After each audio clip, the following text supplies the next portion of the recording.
तो दोस्त, आपका अपने YouTube channel special education by PSK में स्वागत है। आशा करते हैं कि आप भी स्वस्थ और अच्छे होंगे। आज हम लोग कलर ब्लाइंडनेस, जिन्हें रंग अंधता के नाम से भी जानते हैं, इसके बारे में हम लोग जानकारी प्राप्त करेंगे। इसमें वन लाइनर क्वेश्चन भी लास्ट में है और इससे परीक्षाओं में प्रश्न बनते रहते हैं। तो चलिए इससे जानकारी हम लोग प्राप्त करते हैं कि कलर ब्लाइंडनेस क्या है। तो रंग अंधता से अभिप्राय है व्यक्ति द्वारा रंगों के बीच विभेद करने की अक्षमता। यह भी एक प्रकार की अक्षमता है जो व्यक्ति रंगों में विभेद नहीं कर पाते हैं। इसे रंग की कमी के रूप में भी जाना जाता है। रंग अंधता से प्रभावित व्यक्ति तब माना जाता है जब कोई व्यक्ति कुछ रंगों के बीच अंतर नहीं कर पाता। तो रंग अंधता क्या है कि वो रंगों में डिस्टर्ब हो जाता है, रंगों को पहचान नहीं कर पाते हैं कि ये कौन सा रंग है। यह आमतौर पर हरे, लाल और नीले रंग के बीच होता है। यह मुख्यतः हरे, लाल और नीले रंग के बीच वह विभेद नहीं कर पाता है।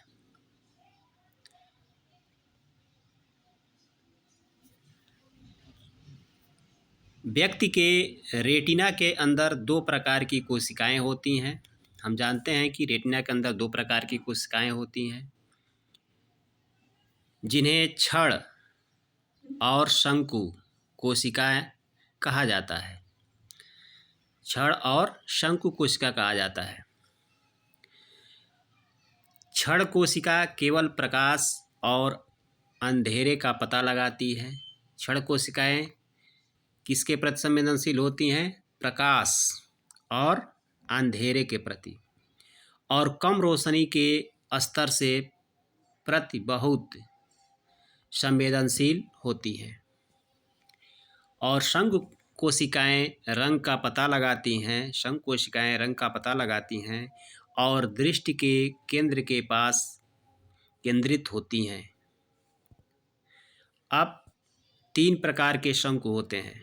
शंकु कोशिकाएं तीन प्रकार की होती हैं जो रंग देखते हैं। उनका कार्य क्या है? रंग देखना। वो रंग की पहचान करती हैं। ठीक है, तो कौन कौन रंग की पहचान करती हैं? लाल, हरा और नीला। और मस्तिष्क का कार्य क्या है? मस्तिष्क हमारे रंग धारणा को निर्धारित करने के लिए इन शंकु कोशिकाओं से इनपुट का उपयोग करता है। चलिए आगे देखते हैं। रंग अंधता एक आनुवंशिक बीमारी है। यह आनुवंशिक एक बीमारी है या एक अक्षमता है, पीढ़ी दर पीढ़ी, जो पीढ़ी दर पीढ़ी दिखाई दे सकती है। रंग अंधता से ज़्यादातर पुरुष प्रभावित होते हैं। देखिए, यहाँ ज़्यादातर प्रभावित कौन होता है? पुरुष होता है। और कितना प्रतिशत होता है? लगभग 12% पुरुष इससे प्रभावित हैं, जबकि महिलाओं में इसका प्रतिशत 3% पाया जाता है। चलिए आगे देखते हैं। वर्ण अंधता के कारण, रंग अंधता के क्या कारण हैं, इस पर हम लोग थोड़ा चर्चा करेंगे। तो देखिए, पहला है आनुवंशिक। यह सबसे आम कारक में से एक है जो माता पिता से बच्चों में पारित होता है या आता है। बहुत से लोग इसके साथ पैदा होते हैं, जिन्हें जन्मजात स्थिति कहते हैं। यानी कुछ लोग वर्णांधता जन्मजात होता है, वो जन्म से ही आता है। दूसरा है आपका आँख या मस्तिष्क में चोट लगने के कारण अंधता हो सकती है। दूसरा कारण है कि आँख या मस्तिष्क में चोट लगने के कारण वर्णअंधता हो सकती है या कलर ब्लाइंडनेस हो सकती है। तीसरा है कि नेत्र रोग से चयापचय रोग या संवहनी रोग के कारण भी कलर ब्लाइंडनेस हो सकती है।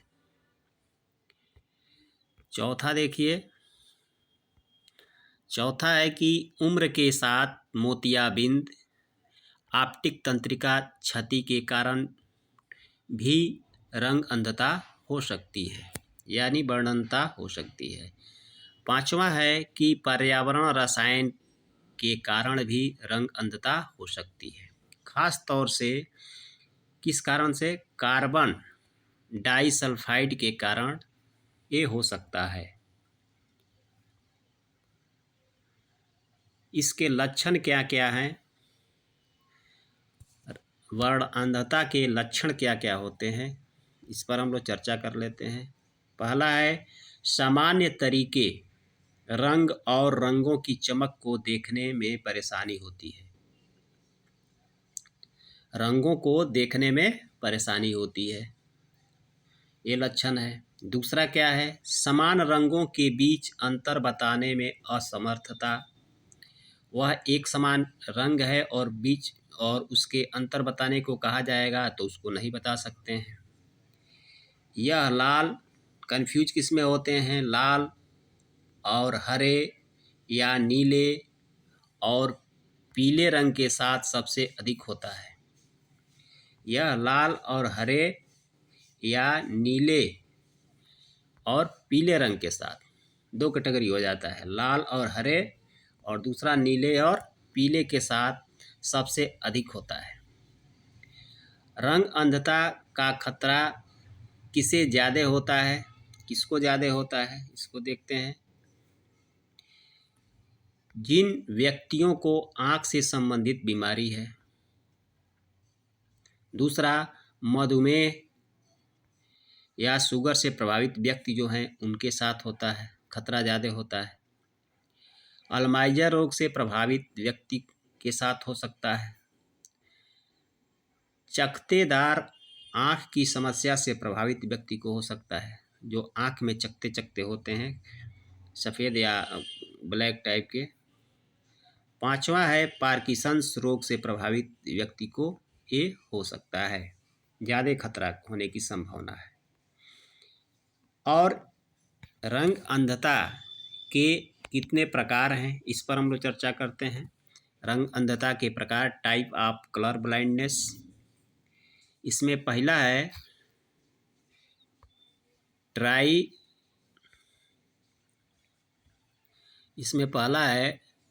ट्राइक्रोमेसी। ट्राइक्रोमेसी क्या होता है? तो सामान्य रंग दृष्टि तीनों प्रकार के प्रकाश शंकु का सही ढंग से उपयोग करती हैं और इसे ट्राइक्रोमेसी के रूप में जाना जाता है। मतलब सामान्य व्यक्ति जो है तीनों प्रकार के प्रकाश शंकुओं का सही ढंग से उपयोग करते हैं, जिसको ट्राइक्रोमेसी कहा जाता है या इसके रूप में जाना जाता है। दूसरा है विषम ट्राइक्रोमेसी।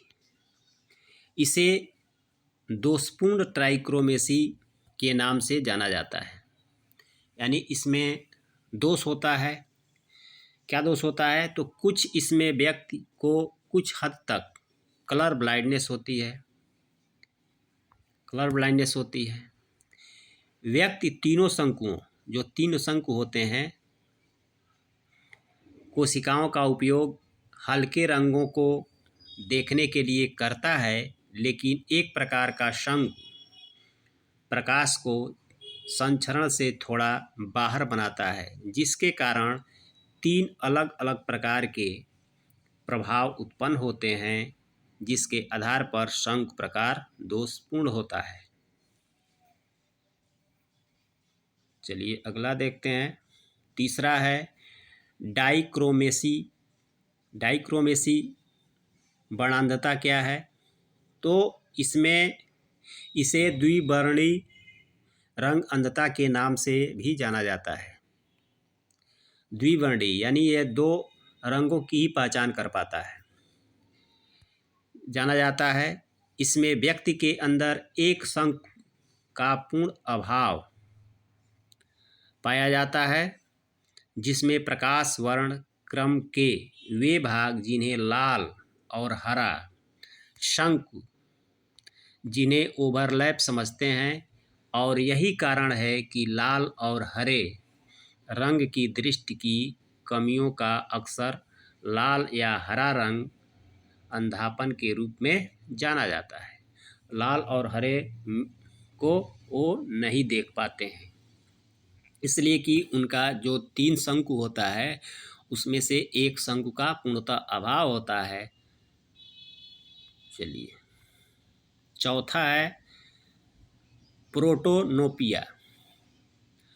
प्रोटोनोपिया इसमें क्या होता है, इसमें रंगों को लेकर भ्रमित होने की संभावना होती है, यानी इसमें भ्रम पैदा हो जाता है कि ये रंग है कि वो रंग है। ठीक है, जैसे क्या है, लाल रंग के कई रंगों के साथ काला, लाल रंग अगर रहेगा तो कई रंगों के साथ वो काला दिखाई देगा। दूसरा क्या है कि गहरे हरे, गहरे नारंगी और गहरे लाल रंग के साथ गहरे भूरे रंग के दिखाई देंगे। तीसरा है कुछ लाल, यहाँ गलत हो गया है, कुछ रहेगा, कुल हो गया है, कुछ लाल बैगनी और गहरे गुलाबी रंग के साथ कुछ नीले, इस तरह के उनको भ्रमित हो जाएंगे। और मध्य ग्रीन के साथ संतरी, इस दोनों में जो है वो कंफ्यूज हो जाएंगे।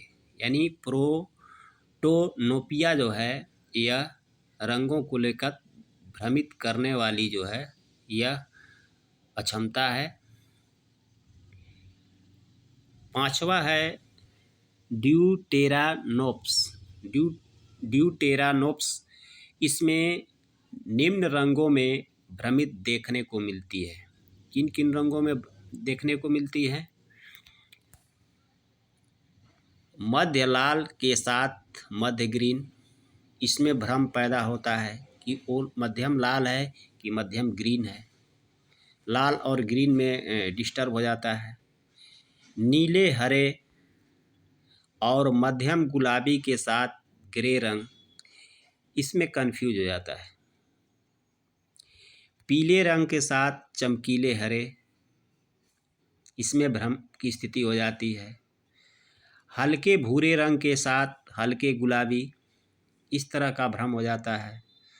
और मध्यम भूरे रंग के साथ मध्य लाल, इसमें भ्रम पैदा हो जाती है। तो इस प्रकार से वह व्यक्ति जो है, ये जो 5 प्रकार बताए गए, ये 5 प्रकार जो है, छठवां देखिए, छठवां भी है। तो छठवां है ट्रीटानोप्स। यह सबसे आम रंग भ्रम ग्रे के साथ हल्के नीले, काले रंग के साथ गहरे बैगनी और नीले रंग के साथ मध्यम हरे और लाल रंग के साथ संतरी होता है। यह जो है टाइप है ट्रीटानोप्स का। इसमें एक भ्रम की स्थिति हो जाती है। तो इस प्रकार से 6 प्रकार के जो है कलर ब्लाइंडनेस है, जिसकी वजह से लोग कंफ्यूज हो जाते हैं और सही कलर का पहचान नहीं कर पाते हैं। तो दोस्तों, इस पर कुछ वन लाइनर क्वेश्चन है जिसका हम लोग इसी पर बनाया गया है, इसको भी हम लोग देख लेते हैं। क्वेश्चन 1 है, रंग अंधता कलर ब्लाइंडनेस क्या है? तो व्यक्ति द्वारा रंग के बीच विभेद करने की अक्षमता है। क्या है? अक्षमता है। और यहाँ छूट गया है, अक्षमता हो गया, अक्षमता। ठीक है। दूसरा है कि कलर ब्लाइंडनेस व्यक्ति सामान्यतः किन रंगों के बीच अंतर नहीं कर पाता है। बताइए किन रंगों के बीच, अभी हम लोग पढ़े हैं, किन रंगों के बीच नहीं कर पाता है? तो आम तौर पर हरे, लाल, नीले रंगों के बीच, यानी 3 रंग, हरे, हरा रंग, लाल रंग और नीले रंग के बीच वह अंतर नहीं कर पाता है। तीसरा क्वेश्चन है आपका, सामान्य व्यक्ति के रेटिना में कितने प्रकार की कोशिकाएं पाई जाती हैं? बताइए, अभी हम लोग पढ़े हैं कितने प्रकार की? तो 2 प्रकार की कोशिकाएं पाई जाती हैं। पहला है कि क्षण कोशिका और दूसरा है शंख कोशिका। क्षण कोशिका किसके लिए है? चलिए आगे देखते हैं क्वेश्चन नंबर 4, क्षण कोशिकाएं किसके प्रति संवेदनशील होती हैं? क्षण कोशिकाएं किसके प्रति संवेदनशील होती है, बताइए। तो क्षण कोशिकाएं जो है केवल प्रकाश और अंधेरे के प्रति संवेदनशील होती हैं। अगला क्वेश्चन है शंख कोशिकाएं। शंख कोशिकाएं किसके प्रति संवेदनशील होती हैं, बताइए। शंख कोशिकाएं जो हैं रंग के प्रति संवेदनशील होती हैं। अगर किसी व्यक्ति की शंख कोशिकाएं खराब हो जाएंगी तो वो रंगों की पहचान ठीक से नहीं कर पाएगा। और किसी व्यक्ति की क्षण कोशिकाएं अगर समाप्त हो जाएंगी तो उनको अंधेरे और प्रकाश का अनुभव नहीं होगा। चलिए अगला क्वेश्चन है कि शंख कोशिकाएं कितने प्रकार की होती हैं? शंख कोशिकाएं कितने प्रकार की होती हैं? तो शंख कोशिकाएं 3 प्रकार की होती हैं। और 3 प्रकार कौन कौन से हैं? लाल, हरा और नीला। ये 3 कोशिकाएं हैं जिससे उनकी पहचान होती है। अगला क्वेश्चन है कि कलर ब्लाइंडनेस से कितने प्रतिशत पुरुष प्रभावित होते हैं? कलर ब्लाइंडनेस से कितने प्रतिशत पुरुष प्रभावित होते हैं? तो 12%। और अगला क्वेश्चन है कि कलर ब्लाइंडनेस से कितने प्रतिशत महिलाएं प्रभावित होती हैं? तो महिलाएं प्रभावित कितने प्रतिशत होती हैं? तो 3%, यानी पुरुषों की इसमें प्रतिशतता ज़्यादा है। अगला क्वेश्चन है ट्राइक्रोमेसी क्या है? ट्राइक्रोमेसी क्या है? तो ट्राइक्रोमेसी जो है समान रंग दृष्टि तीनों प्रकार के प्रकाश शंकु का सही ढंग से उपयोग करती है। और तीनों प्रकाश शंकु कौन कौन से हैं? लाल, हरा और नीला। विषम ट्राइक्रोमेसी क्या है? यहाँ मिसप्रिंट हो गया है, ये दोस्त नहीं है, दोष है, दोष। तो विषम ट्राइक्रोमेसी क्या है? तो यह दोषपूर्ण ट्राइक्रोमेसी को विषम ट्राइक्रोमेसी के नाम से जाना जाता है। अगला देखते हैं कि डाइक्रोमेसी क्या है? डाइक्रोमेसी क्या है? डाइक्रोमेसी इससे द्विवर्णी रंग अंधता या कलर ब्लाइंड कहते हैं। इसमें एक शंकु पूर्णतः अभाव पाया जाता है, मतलब कि एक शंकु खराब हो जाता है। जैसे 3 शंकु होते हैं, हरा, लाल और नीला, तो उसमें से कोई एक खराब हो जाएगा और 2 बचेगा, इसीलिए इसको डाइक्रोमेसी कहा जाता है। दोस्तों वीडियो अच्छी लगी तो वीडियो को लाइक करें और चैनल पर नए हैं तो चैनल को सब्सक्राइब करें कि इस प्रकार के स्पेशल एजुकेशन से संबंधित आपको वीडियो मिलती रहे। यह स्पेशल परीक्षा ही नहीं, बहुत सारे परीक्षाओं में भी इस तरह के क्वेश्चन पूछे जाते हैं। तो दोस्त कमेंट करें कि आपको वीडियो कैसी लगी और दोस्तों को भी शेयर करें। तब तक फिर मिलते हैं आपको अगले वीडियो के साथ। तब तक जय हिंद, जय भारत।